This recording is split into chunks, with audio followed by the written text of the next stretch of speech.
Well, welcome back to season 3 of the Level Up Infection Prevention podcast. I'm Michelle Strange, and I'm so excited to have you join me as we dive deeper into the nuances of infection prevention and patient safety.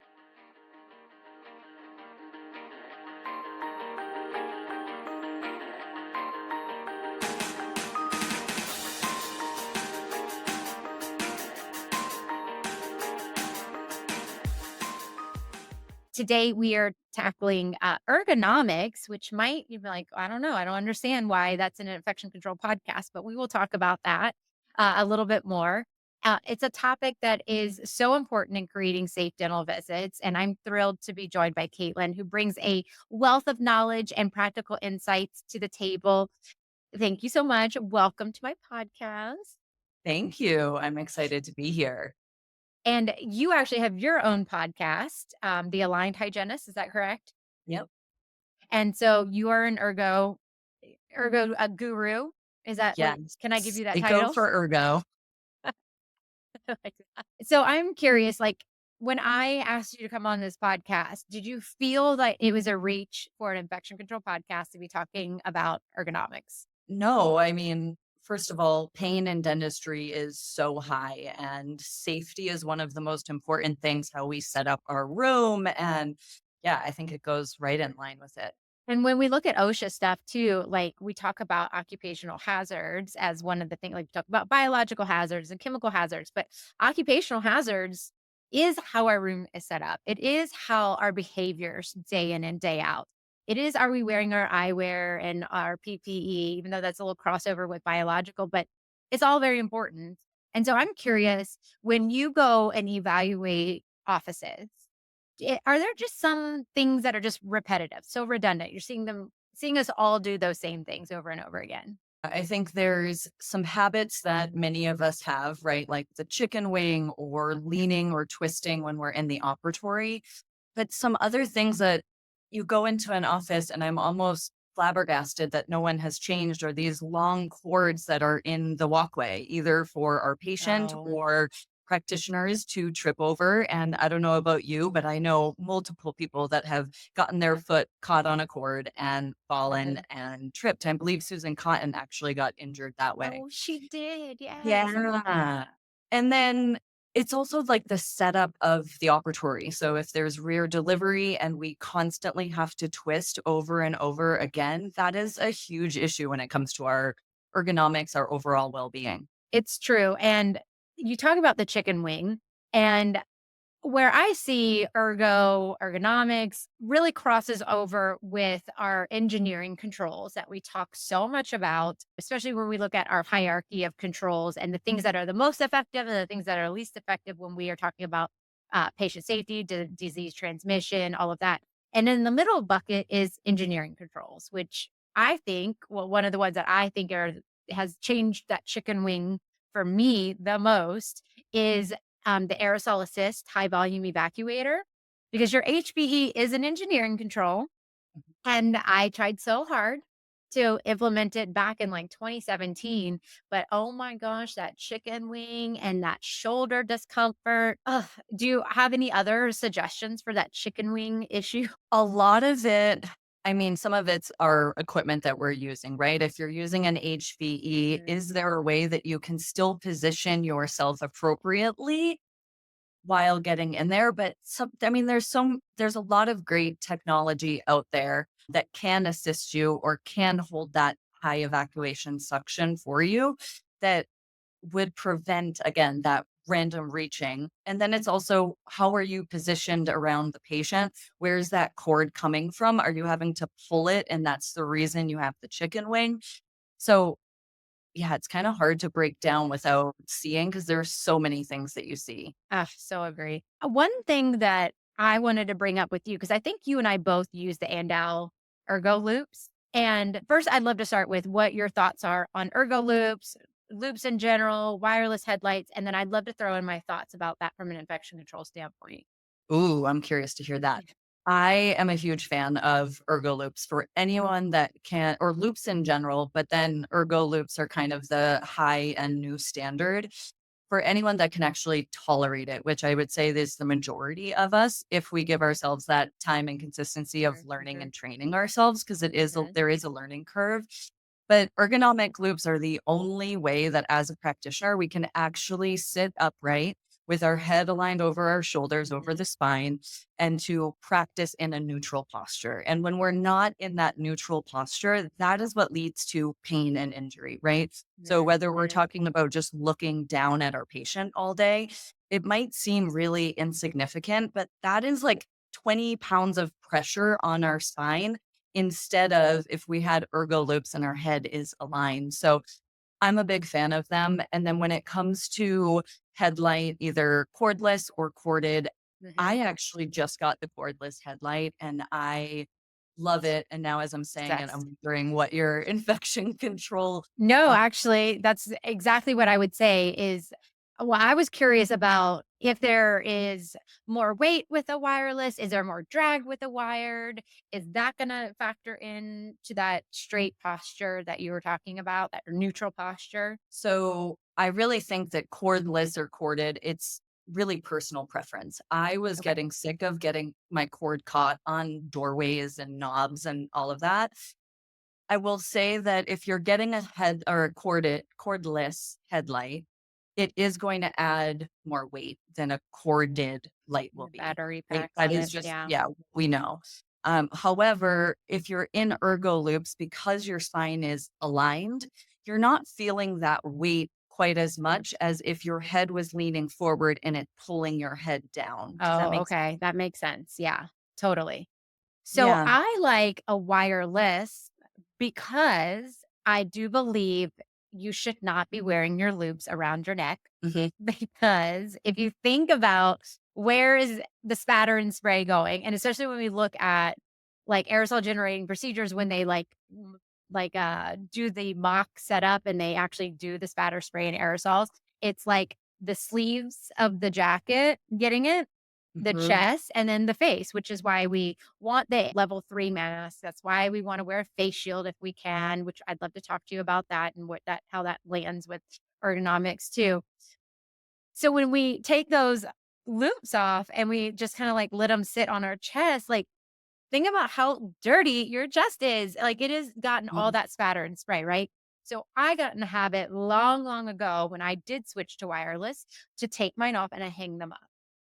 And, like, that's just my rhythm. Like, I get them off the thing, I put them on, I take them off so that they are never, like, just, hanging out. And, like, the amount of times I've walked in and people have literal crumbs in their loops. One dentist just told me a really funny story that she had to eat lunch really quickly in between patients and she had chicken salad and she gets back into the Oh op working on a patient and literally just started smelling onions. And she's like, what the heck? Went through the entire like crown prep or my mind's crown eye. seating Oh appointment my god. and looked down and there was food in her loops, like between the loops and the ear or the nose piece. To talk about infection control there. But Mhm, that makes so mhm. much sense. I'm in the bad habit of letting them dangle, but I also think You and that's a everyone else. it's a really easy way to break them too. I don't know how many times they flop around or hit things, Mhm. so I like Yeah. that. And I also think a face shield is a very good idea because there are a lot of nooks and crannies on your loops that are going to get that spatter and spray. And so to make sure you're disinfecting them properly, like it's just I think of it like your air water syringe. We put a barrier wrap on that for a reason because there's nooks and crannies that we can't disinfect. The same for my loops. Do you have any thoughts and feelings about face shields and does that add any kind of weird things to our posture? It can. I'd say there's just like loops, just like saddle stools, there's a wide variety of kinds Sure. of face shields. So there are so many really lightweight more ergonomic face shields that you can wear that you're not going to feel the weight, the pressure. It's not going to pull at you. Another thing is people getting like so hot in their face mask or their mask. So, or mask and shield. Mhm. I think they're great. I think we should be using them. I'm in a bad habit of not. So sorry. Well, they're But not required. I just would like everybody to know, like, face shields are not required. Like, if you have a face mask that has that fluid resistance. That's why we like the level 3. If you are gonna wipe your loops down and take them off and all that, like, it's not required. And so don't feel bad.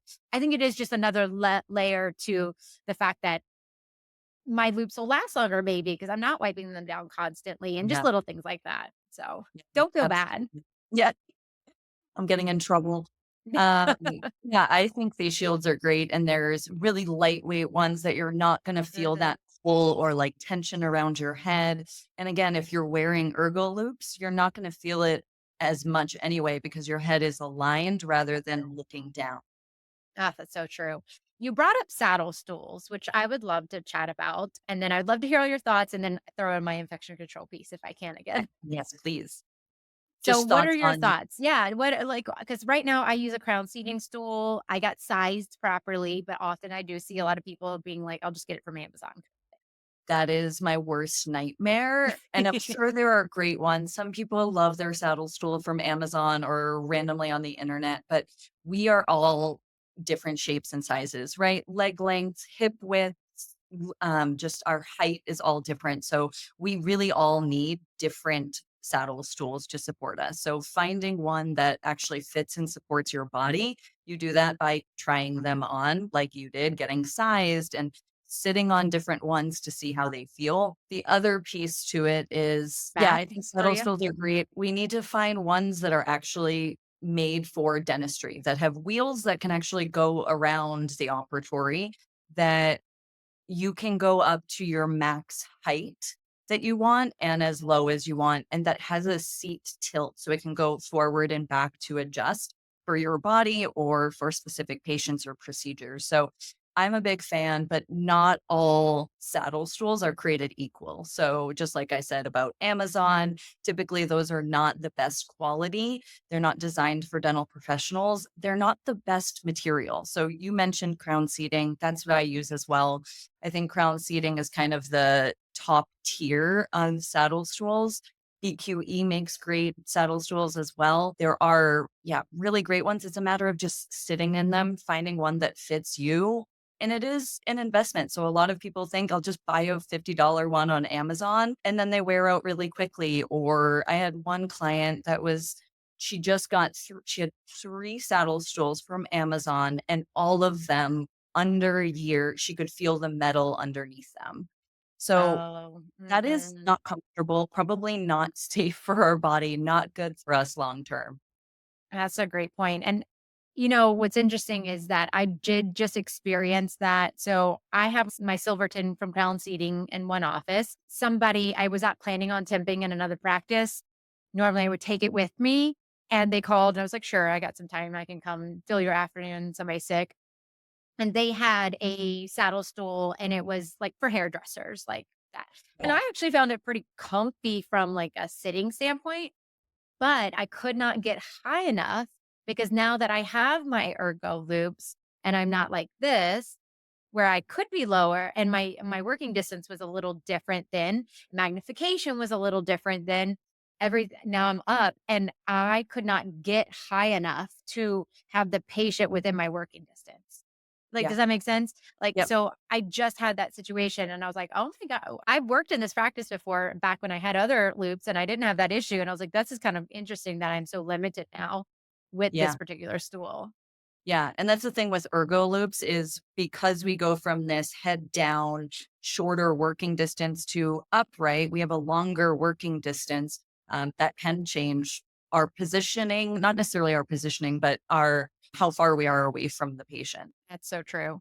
So to throw in my nuances for infection control with your saddle stools, you mentioned the material and not all of the materials are made the same and are going to hold up to our disinfectants because really we should be Yeah, wiping our chairs down and we should wiping if you're touching the handles and things like that, wiping the casters down on a regular basis just as a housekeeping, because I mean, I looked down the other day and I was like, oh, there is a lot of dust on these things. Like I haven't done that in lots a of minute. space in there.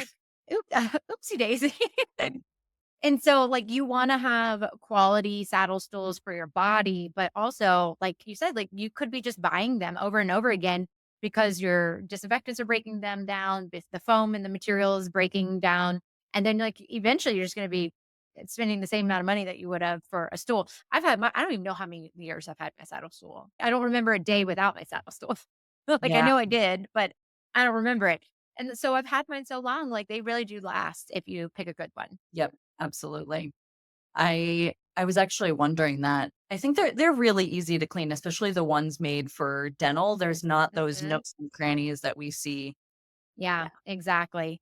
And, I think it's also if you do get like an armrest, because that is possible. I think from an infection control standpoint, I think thinking about could you barrier wrap it? Are you touching it? Is it getting spattered and sprayed? I think those are important things to consider from, patient safety and or our safety when we're talking about all our environmental surfaces that we should be managing.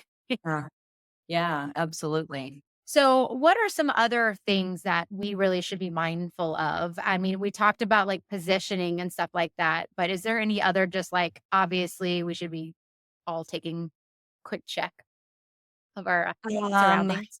there's a lot of things. I think when you walk into a dental operatory, you want to make sure that again, that like the path is clear, really obvious things that there's not cords hanging out that you can get into, especially a 12 o'clock position. Obviously, it's going to be different if you're left handed or right handed, but making sure you have that space around the patient. So you're not positioning yourself twisted or just in an Mm, awkward position. A lot of it comes down to our posture and just checking in and paying attention to our bodies. And I think it becomes so much easier to do that when we have tools like we talked about, ergo loops or saddle stools that help us and position us in a better spot so that we're not going back to old positioning. Because I don't know about you, but with my ergo loops and the saddle stool, it's almost impossible to go into bad habits that I used to go into. Yeah. mhm.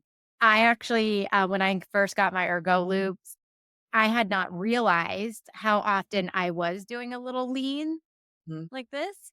Yeah. And as I was adjusting, I mean, it's not the word like, I think if you've gotten loops and you sat with loops for a while, the adjustment to ergo, it's something, but it's not like the same that I remember having when I went from nothing to loops.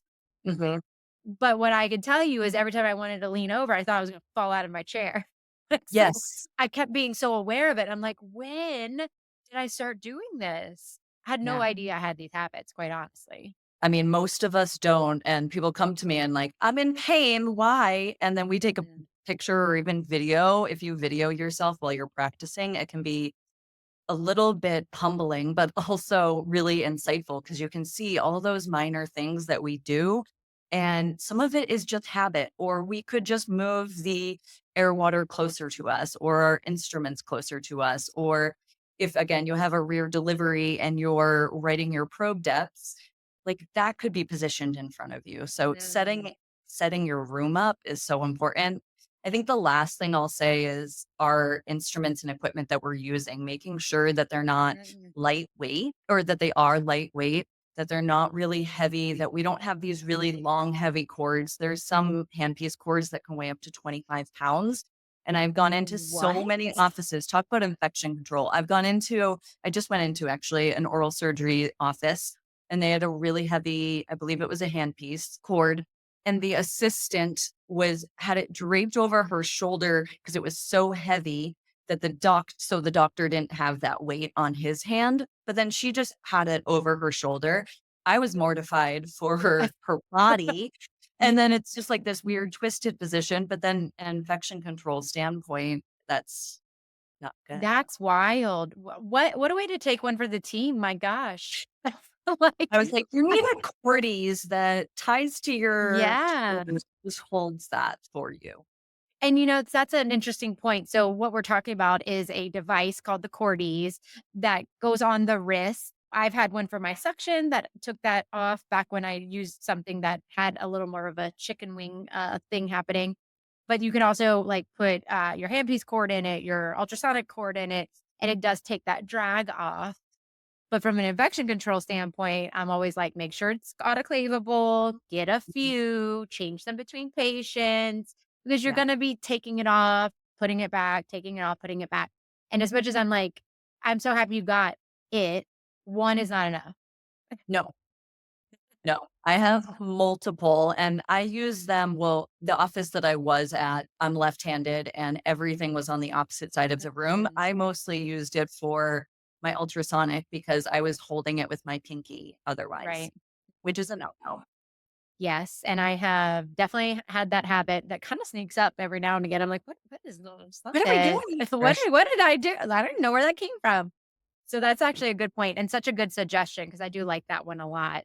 And you know what I think when you mentioned, like, when your body is in pain at the end of the day, what I think about is our inability to cope and make good decisions and not cut corners Yeah. and, think about the steps that you're doing.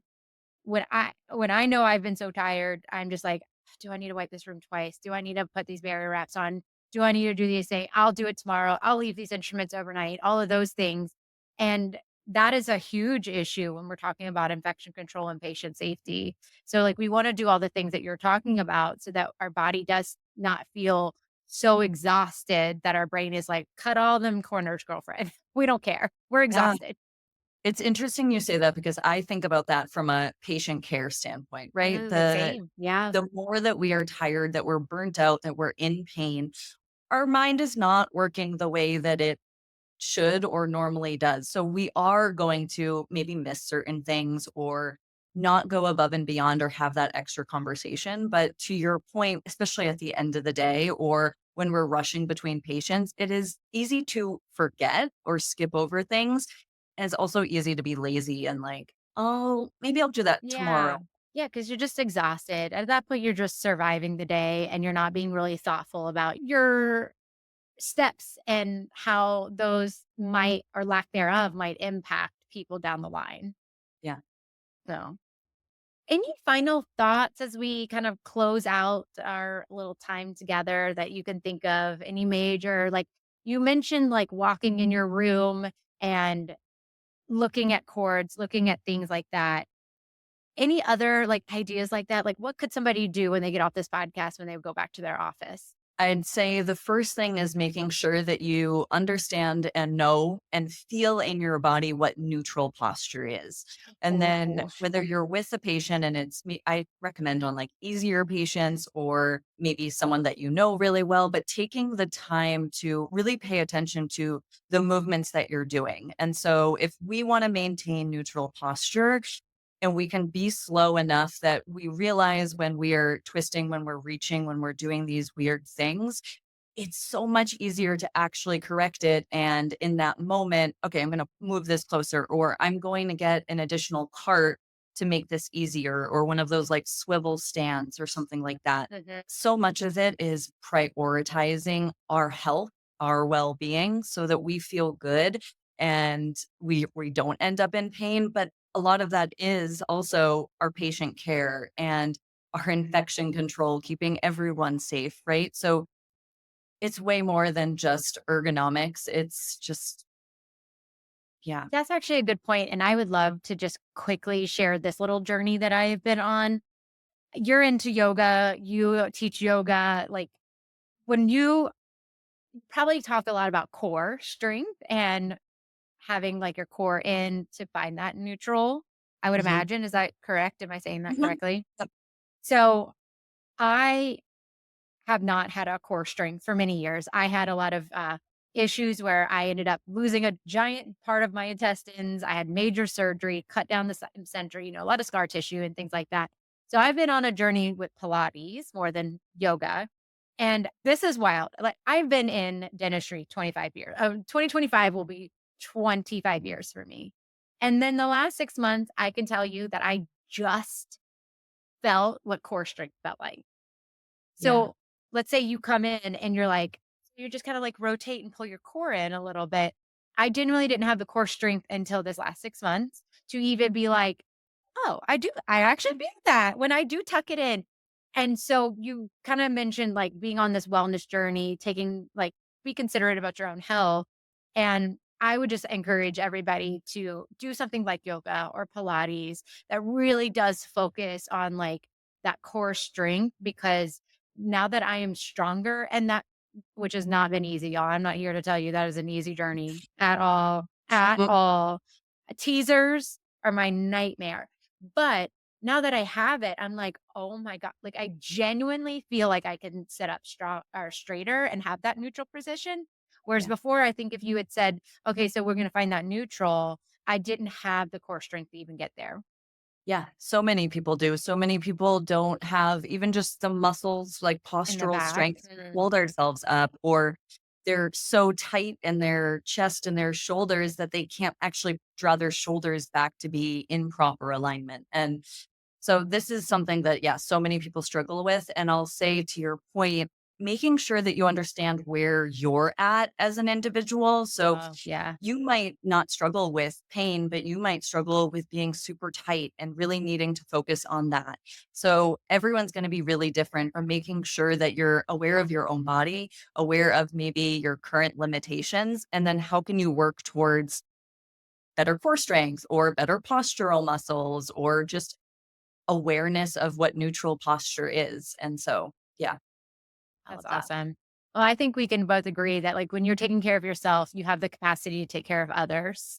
Yeah. And that's, what you're doing with ergonomics, what I do with patient safety and our infection control practices. So I really thank you for coming on the podcast with me. I'd love for you to tell everybody where they can learn more from you, social, websites, your podcast. Tell us more. Yeah, I am the Aligned Hygienist pretty much everywhere. So my podcast is the Aligned Hygienist. My website is thealignedhygienist.com.